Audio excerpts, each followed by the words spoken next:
সমস্ত প্রশংসা আল্লাহর জন্য। যে ব্যক্তি তার উপর ভরসা করে তিনি তার জন্য যথেষ্ট, এবং যে ব্যক্তি তার আশ্রয় নেই তিনি তাকে রক্ষা করেন, এবং যে ব্যক্তি তার কাজ তার উপর সুফর্দ করে আল্লাহ তার দেখাশোনা করেন।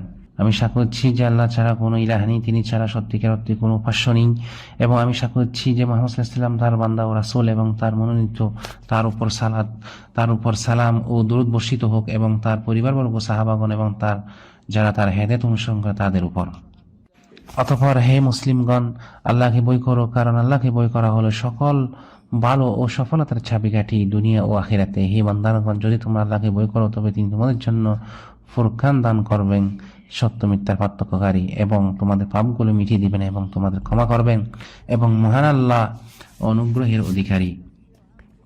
আল্লাহর বান্দাগণ, মানুষের একটি বৈশিষ্ট্য হলো দুর্বলতা। এটি তার অবস্থা, এর উপরেই তার বৃত্তি, এবং এটাই তার স্বভাব।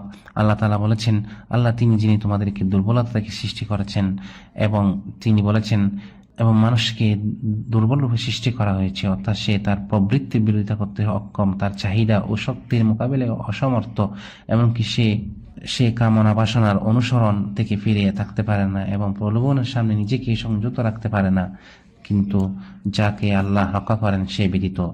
আল্লাহর বান্দাগণ, মানুষ যতই সামর্থ্যশালী হোক, তার দক্ষতা ও গুণাবলী যতই বৈচিত্র্যময় হোক, তাকে কখনোই আল্লাহ সাহায্য ছাড়া শুধুমাত্র নিজের উপর নির্ভর করা উচিত নয়, কারণ যখনই সে নিজের প্রতি বিমোহিত হয় এবং তার প্রভুকে ভুলে যায়, তখন সে অপদস্থ হয়, পরিত্যক্ত হয় এবং পথভ্রষ্ট হয়, কারণ মুহূর্তের জন্য সে তার প্রভু ছাড়া অসমর্থ। এতে কোনো সন্দেহ বা সংশয় নেই, বরং তার প্রভুর কাছে নিজের দুর্বলতা, দারিদ্র্য ও প্রয়োজন ও অসহায়ত্ব প্রকাশ করা একান্ত আবশ্যক, কারণ তিনি একমাত্র যার কাছ থেকে সাহায্য ও সঠিক পথ প্রদান লাভ করা যায়, এবং যার কাছ থেকে হেদায়েত ও সঠিক নির্দেশনা প্রেরণা লাভ করা যায়। যেমন হাদিসে কুরসি এসেছে, হে আমার বান্দাগণ, তোমরা সকলেই পথভ্রষ্ট, কিন্তু যাকে আমি হেদায়েত দান করি সে ছাড়া, অতএব আমার কাছে হেদায়েত চাও, আমি তোমাদেরকে হেদায়েত দান করব। এটাই ছিল নবী সাল্লাল্লাহু আলাইহি সাল্লামের তার প্রভুর সাথে সম্পর্ক ও তার দিকে মুখাপেক্ষিতার অবস্থা। তিনি তার দোয়ায় বলতেন, আনা বিকা ওয়া ইলাইক, অর্থাৎ আমি আপনার উপর নির্ভর করি এবং আপনার কাছেই আশ্রয় চাই।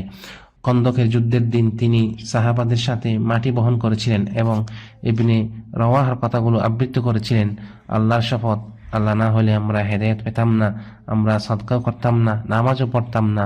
অতএব আমাদের উপর প্রশান্তি নাজিল করুন আর আমাদেরকে দৃঢ় রাখুন যখন আমরা সত্য মুখোমুখি হই। এবং নবী সাল্লাল্লাহু আলাইহি ওয়াসাল্লাম তার কন্যা ফাতেমা রাদিয়াল্লাহু আনহাকে যে নির্দেশনা দিয়েছিলেন তা হলো, তিনি তাকে বলেছিলেন,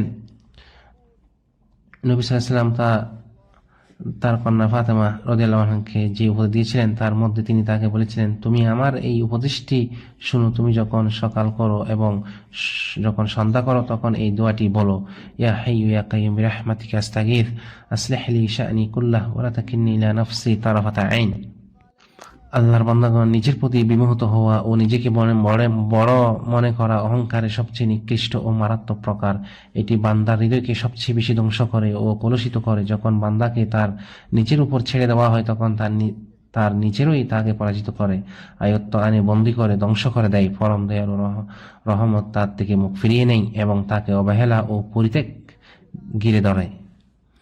এই হলো লানত-প্রাপ্ত ইবলীসের অবস্থা। সে তার অবস্থানে গর্বিত হয়েছিল, নিজেকে নিয়ে দুঃখায় পড়েছিল এবং তার উৎপত্তি নিয়ে অহংকার করেছিল। যখন সে বলেছিল, আমি তার চেয়ে উত্তম, আপনি আমাকে আগুন থেকে সৃষ্টি করেছেন আর তাকে সৃষ্টি করেছেন কাদা থেকে। ফলে আল্লাহ তাকে তার রহমত থেকে বহিষ্কার করেছিলেন এবং সে তার ক্রোধ ও ঘৃণার শাস্তি ভোগ করেছিল।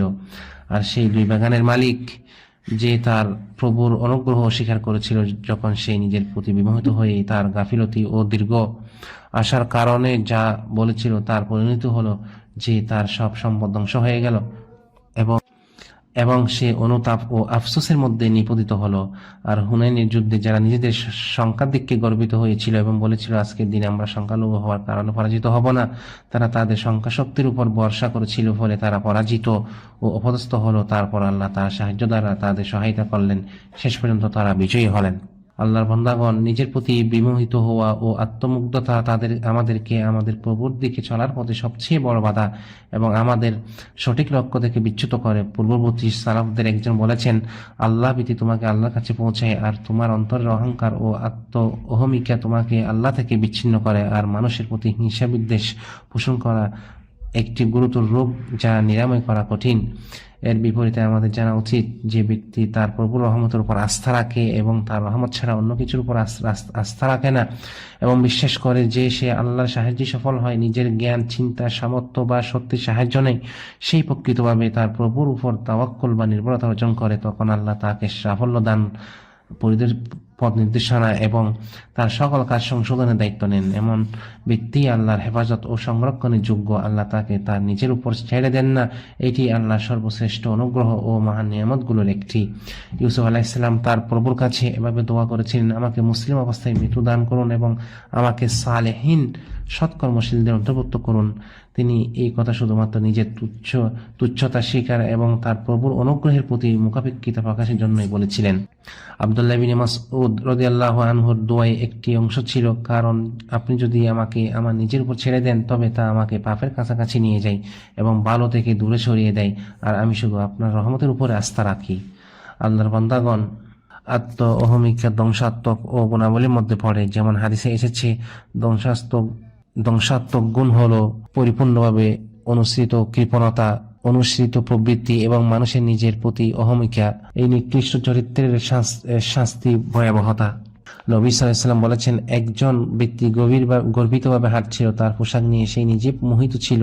এমন সময় আল্লাহ তাকে ভূগর্ভে দোষিয়ে দিলেন এবং সে কিয়ামতের দিন পর্যন্ত তাতেই পিষ্ট হতে থাকবে। এই দোষিয়ে দেওয়া বা খাসফ একই শাস্তি যা কারণকে দেওয়া হয়েছিল, যাকে সম্পদ অহংকারী করেছিল, ফলে সে তার প্রভুর নিয়ামত অস্বীকার করেছিল এবং পাপে গর্ব অনুভব করেছিল। সে নিজের প্রতি অহমিকা বশত তার সম্প্রদায়কে বলেছিল, এটা তো আমাকে জ্ঞানের কারণেই দেওয়া হয়েছে। আমি যা বললাম, আল্লাহ আমার এবং তোমাদের সকলের জন্য তা ক্ষমা করুন। সমস্ত প্রশংসা আল্লাহর জন্য। তাকে ছাড়া আমাদের কোনো আশ্রয় নেই, কোনো মুক্তির পথ নেই, তার উপর ছাড়া কোনো ভরসা নেই। সমস্ত কল্যাণই তার হাতে। তিনি বরকতময় ও সর্বোচ্চ মর্যাদা সম্পন্ন। আমি সাক্ষ্য দিচ্ছি যে আল্লাহ ছাড়া কোনো সত্য উপাস্য নেই, একমাত্র তিনি ইবাদতের যোগ্য। আর আমি সাক্ষ্য দিচ্ছি মুহাম্মদ সাল্লাল্লাহু আলাইহি ওয়াসাল্লাম তার বান্দা ও মনোনীত রাসূল। আল্লাহ তার উপর, তার পরিবার পরিজন, তার সাহাবাগণ এবং যারা তার পথে চলেছে সবার উপর দুরূদ ও সালাম বর্ষণ করুন। অতঃপর হে আল্লাহর বান্দাগণ, মানুষের নিজের প্রতি আত্মমুগ্ধতা, আত্মপ্রশংসা তার নিজের সত্তা ও বাস্তবতা সম্পর্কে অজ্ঞাতরই প্রমাণ। এই কারণেই কোরআন বারবার মানুষের মূল পরিচয় ও প্রকৃত বাস্তবতাকে স্মরণ করিয়ে দেয়, যে সে দুর্বল, অজ্ঞ, অক্ষম এবং সর্বদা এমন কিছুর মুখাপেক্ষী যা তাকে সংশোধন করে ও সঠিক পথে স্থির রাখে। হে মুসলমানগণ, নিজের প্রতি আত্মমুগ্ধতা ও নিজের উপর আত্মনির্ভরতার বহুরূপ ও প্রকাশ রয়েছে। কেউ নিজের উক্তি ও মানসিক দৃঢ়তায় মুগ্ধ হয়ে ফিতনা ও অকল্যাণের দুয়ার খুলে দেয়, এই ভ্রান্ত ধারণায় যে কিছুই তাকে প্রভাবিত করতে পারে না, কারণ সে নিজেকে নিরাপদ ও অক্ষত মনে করে। কেউ আল্লাহর প্রদত্ত বোধ শক্তি ও মেধায় মুগ্ধ হয়ে ভাবে তার বুদ্ধিমত্তা এমন যে বড় বড় মেধাবীরও তার সমকক্ষ নয়। কেউ নিজের জ্ঞানের প্রাচুর্যে আত্মমগ্ন হয়ে পড়ে, অধিক জ্ঞান থাকার অহংকারে আর শেখার আগ্রহ হারিয়ে ফেলে, উপকার গ্রহণ বন্ধ করে দেয়, জ্ঞান নিয়ে অহংকার করে, বিতর্কে লিপ্ত হয়, তর্কে জেদ ধরে ও সত্য অস্বীকার করে। কেউ প্রচুর সম্পদের কারণে আত্মমুগ্ধ হয়ে পড়ে এবং মনে করে সে নিজ যোগ্যতাতেই তা অর্জন করেছে, ফলে নির্বোধের মতো অপচয় করে এবং তাতে আল্লাহর হক আদায় করে না। কেউ নিজের পরিশ্রম ও প্রচেষ্টায় মুগ্ধ হয়, এভাবে তার কষ্ট ও সাধনে তাকে সাফল্য এনে দিয়েছে। সে বলে, আমার পরিশ্রমে, আমার ক্লান্তিতে, আমার চেষ্টায়, আমার কামের বিনিময়ে এভাবে সে কৃতিত্ব নিজের দিকে টেনে নেয় এবং তার রবের অনুগ্রহ স্বীকার করে। কেউ নিজের মর্যাদা ও অবস্থান নিয়ে গর্ব করে, আল্লাহর দান ও অনুগ্রহ অস্বীকার করে, বরং মনে করে যে সে যা পেয়েছে তা তার প্রাপ্যের চেয়ে কম। সে অন্যের নিয়ামতের প্রতি ঈর্ষা করে, তার উপর বিপদ নেমে আসুক এমন কামনা করে এবং বলে, আমাকে কেন অমুকের মতো দেওয়া হলো না, অমুককে আমার চেয়ে উত্তম। কেউ নিজের বংশ, মর্যাদা ও পরিচয় নিয়ে অহংকার করে, ফলে উচ্চ গুণাবলী অর্জনের চেষ্টা ছেড়ে দেয়, মহৎ লক্ষ্য অনুসন্ধানে অগ্রসর হয় না, ভুলে যায় যার আমল তাকে পিছিয়ে দেয়, তার বংশ তাকে এগিয়ে দিতে পারে না। কেউ নিজের সৌন্দর্য ও বাহ্যিক অবয়বে মুগ্ধ হয়ে পড়ে, ভুলে যায় মানুষের প্রকৃত মূল্য নিহিত তার আত্মার পবিত্রতা ও চরিত্রের মহত্বে। এভাবেই যে ব্যক্তি নিজের উপর ভরসা করে, নিজের মধ্যে আশ্রয় খুঁজে, নিজেকে ভালোবেসে তাতে নির্ভর করে এবং নিজের হিসাব নিকাশ থেকে গাফিল থাকে, তার মতামত একচ্ছত্র হয়ে যায়, সে একাকী হয়ে পড়ে, পরামর্শ থেকে দূরে সরে যায়, সমালোচককে অপছন্দ করে, উপদেষ্টা তাকে ঘৃণা করে। ফলে তার হৃদয় অন্ধকারাচ্ছন্ন হয়, তার অন্তর্দৃষ্টি অন্ধ হয়ে যায়, সংশোধনের সব দরজা তার জন্য বন্ধ হয়ে যায়, আর সে অহংকার ও বিভ্রান্তির মধ্যে এমনভাবে ডুবে যায় যেখান থেকে ফেরার আর কোনো পথ থাকে না। হে আল্লাহর বান্দাগণ, আত্মমুগ্ধতা ও আত্মপ্রবঞ্চনার বেদি দূর করতে হলে বান্দার জন্য অপরিহার্য যে সে যেন উপলব্ধি করে যে তার হাতে থাকা যে কোনো নিয়ামত দানকারী মহান দাতা চাইলে মুহূর্তেই তা কেড়ে নিতে পারে। সে যেন তার রবের মহিমা, অনুগ্রহ, তৌফিক ও সাহায্য প্রত্যক্ষ করে এবং নিজের আত্মার ত্রুটি ও অবাধ্যতার দিকে দৃষ্টি দেয়। নিয়ামতের উৎসের প্রতি গভীর দৃষ্টি বান্দার অন্তরে আল্লাহর প্রতি ভালোবাসা, প্রশংসা ও কৃতজ্ঞতা সৃষ্টি করে, যিনি সকল নিয়ামত ও অনুগ্রহের অধিপতি। আর নিজের আত্মার ত্রুটি ও আমলের অবস্থা পর্যবেক্ষণ করা বান্দার মধ্যে বিনয়, বাঙ্গন, নির্ভরতা ও সর্বাবস্থায় তওবার অনুভূতি জাগ্রত করে। যে ব্যক্তি তার রবকে যথাযথভাবে চিনেছে এবং নিজের বর্তমান অবস্থা পরিণামের বাস্তবতা উপলব্ধি করেছে, তার চোখে নিজের গুরুত্ব ক্ষুদ্র হয়ে যায়। সে নিজের মধ্যে কিছুই দেখে না, শুধু অক্ষমতা, দারিদ্র ও অপূর্ণতা ছাড়া।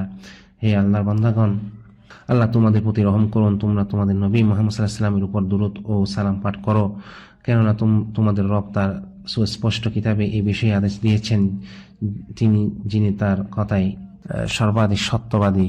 নিশ্চয়ই আল্লাহ ও তার ফেরেশতাগণ নবীর উপর দুরূদ পাঠ করেন। হে মুমিনগণ, তোমরাও তার উপর দুরূদ পাঠ করো এবং পূর্ণভাবে সালাম পেশ করো। হে আল্লাহ, আপনার বান্দা ও রাসূল মুহাম্মদ সাল্লাল্লাহু আলাইহি ওয়াসাল্লামের উপর, তার পরিবারবর্গ ও সকল সাহাবার উপর দুরূদ, সালাম ও বরকত বর্ষণ করুন। হে আল্লাহ, ইসলাম ও মুসলমানদের সম্মান ও শক্তি দান করুন, কুফর ও কাফিরদের অপমানিত করুন, আপনার একত্ববাদী বান্দাদের সাহায্য করুন এবং দ্বীনের আপনার শত্রুদের ধ্বংস করুন। হে, এই দেশকে নিরাপদ ও শান্তিময় করুন এবং সকল মুসলিম দেশকেও। হে আল্লাহ, যারা দ্বীনে সাহায্য করে তাদের সাহায্য করুন, যারা মুমিনদের পরিত্যাগ করে তাদের প্রতিফলন দিন। হে আল্লাহ, আপনার পথে নির্যাতিতদের জেহাদে নিয়োজিতদের, সীমান্তে প্রহরারতদের ও সীমান্ত রক্ষকদের সাহায্য করুন। এই দেশকে নিরাপত্তা, প্রশান্তি, সচ্ছলতা ও প্রাচুর্যে ভরিয়ে দিন এবং সকল মুসলিম দেশকেও। হে আল্লাহ, আমাদের সদস্যে নিরাপত্তা দান করুন, আমাদের ইমাম ও শাসকদের সংশোধন করুন, আর আমাদের শাসনভার এমন লোকদের হাতে দিন যারা আপনাকে ভয় করে, আপনাকে মান্য করে এবং আপনার সন্তুষ্টি অনুসরণ করে। এই জগৎসমূহের রব, হে আল্লাহ, আমাদের শাসক খাদিমুল হারামাইন শরীফাইনকে এমন কাজে তৌফিক দিন যা আপনি ভালোবাসেন ও সন্তুষ্ট হন। হে চিরঞ্জীব, হে চিরস্থায়ী, তাকে এবং তার সব যুবরাজকে আপনার হেদায়েত ও তাকওয়ার পথে পরিচালিত করুন। হে আল্লাহ, আমরা আপনার কাছে বিজয়, সম্মান ও প্রতিষ্ঠায় প্রার্থনা করছি মুমিনদের জন্য। হে আল্লাহ, আমাদের ভাইদের ফিলিস্তিনি এবং সর্বত্র সহায় হন, তাদের দুঃখ দূর করুন, তাদের কষ্ট লাঘব করুন, তাদের নিরাপত্তা দিন, তাদের রক্ত রক্ষা করুন, তাদের পারস্পরিক সম্পর্ক সংশোধন করুন, তাদের বিষয় বা নিজ হাতে নিন, তাদের ক্ষুধা দূর করুন, তাদের ভয়কে নিরাপত্তায় রূপান্তর করুন। আর যারা তাদের উপর জুলুম করেছে ও সীমা লঙ্ঘন করেছে তাদের থেকে প্রতিশোধ নিন এবং অকল্যাণের পরিণতি তাদের দিকেই ফিরিয়ে দিন। হে আল্লাহ, আমরা আপনার রহমতের আশা করি। এক মুহূর্তের জন্য আমাদের নিজেদের উপর ছেড়ে দেবেন না, আমাদের সব বিষয় সঠিক করে দিন, কারণ আপনি যদি আমাদের নিজেদের উপর ছেড়ে দেন তবে তা হবে ধ্বংস, কঠিন পথ, গুনাহ ও পাপে পতন। আমরা আপনার রহমত ছাড়া আর কিছুর উপরেই ভরসা করি না। হে আল্লাহ, মুহাম্মদ সাল্লাল্লাহু আলাইহি ওয়াসাল্লাম ও তার পরিবারবর্গ ও সকল সাহাবার উপর দুরূদ ও সালাম বর্ষণ করুন।